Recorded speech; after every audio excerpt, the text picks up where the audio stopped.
Well, tempers reportedly flaring during a closed-door Senate briefing on Ukraine on Tuesday. The Hill reports Senate Majority Leader Chuck Schumer accused Senator Republican leader Mitch McConnell of attempting to hijack the meeting to discuss border security, with two Republican lawmakers reportedly shouting questions at Secretary of State Antony Blinken, Secretary of Defense Lloyd Austin, and others who were in attendance as well. The tensions come as the White House warns lawmakers that the United States will no longer be able to provide Ukraine with weapons or equipment for its war with Russia if Congress doesn't act before the end of the year. For more on this, let's bring in Senate Intelligence Committee Chairman, Virginia Democrat Mark Warner. Senator, it's good to have you on the show this morning. Thanks. Good morning. I'm just, for starters here, curious, and wondering what more you could tell us about Tuesday's contentious briefing and how things got so out of hand. Well, as chairman of the Intelligence Committee, when we have a classified briefing, I'm going to leave what happened in the room. But here's where we stand. I read the intelligence analysts all the time.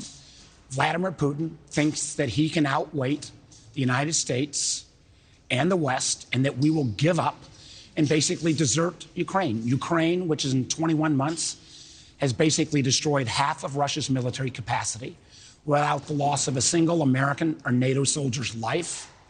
And the craziness is, if we walk away, not only do we give Putin a almost free hand then in Ukraine, but we undermine NATO, which has been expanded with Sweden and Finland, and because President Xi in China is watching what's happening here in Ukraine, and if suddenly America deserts our ally after 21 months, that sends a signal to Xi that, well, if he wants to take on Taiwan or expand China's reach in Asia, he can have at it. So I think this is a moment, a historic moment, where we got to get it right. We got to stand by Ukraine and get the job done. Yeah, I know you have said the stakes could not be higher right now. I do want to ask you, just how close we are in terms of coming to some sort of deal, reaching across the aisle. Border funding obviously seems to be the sticking point for Republicans right now, particularly on the issues of asylum and parole applications. Why are Democrats opposed to addressing border security as part of a supplemental aid package? And what concessions are you willing to make in that arena? Well, Markie, first of all, let's face it, the border is a mess. It's been a mess under Democratic and Republican presidents.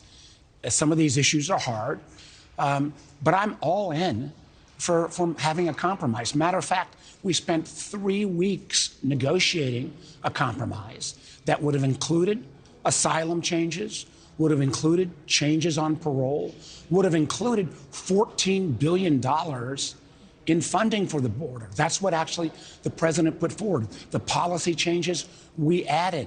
What I find challenging is, and remember, half of the Republican caucus has said there's no condition whereby they'll vote for aid for Ukraine. I think we've gone more than halfway.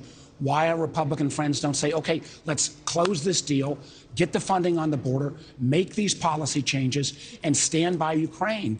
The goalposts, unfortunately, keep changing.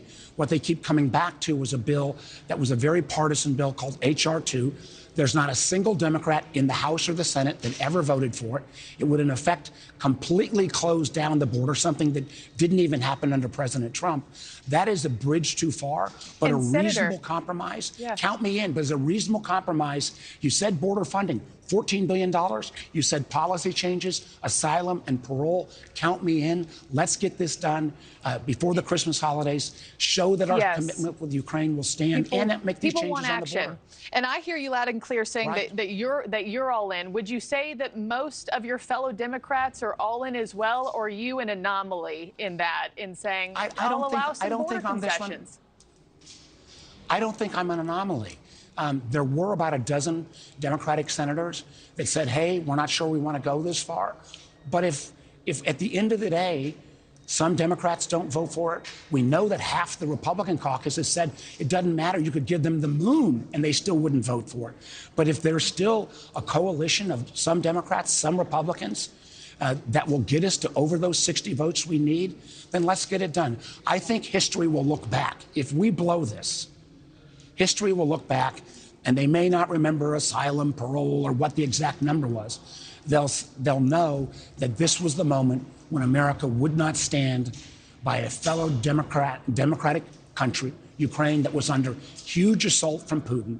It will be an indication that our word is not good on alliances like NATO. And I think you would have as dramatic a shift in kind of the whole world scene as anything in my lifetime. Yeah. If the stakes are that big. Yeah, the stakes are huge. And I know y'all are wanting to come to some sort of agreement. Americans are wanting to see some sort of action, certainly before the year. Senator Mark Warner, unfortunately, have to leave it there. We have some breaking news to get to, but we thank you for your time. Thank you for watching. Go to newsnationnow.com to find NewsNation on your television provider. And don't forget to click the red subscribe button below to get more of NewsNation's fact-driven, unbiased coverage.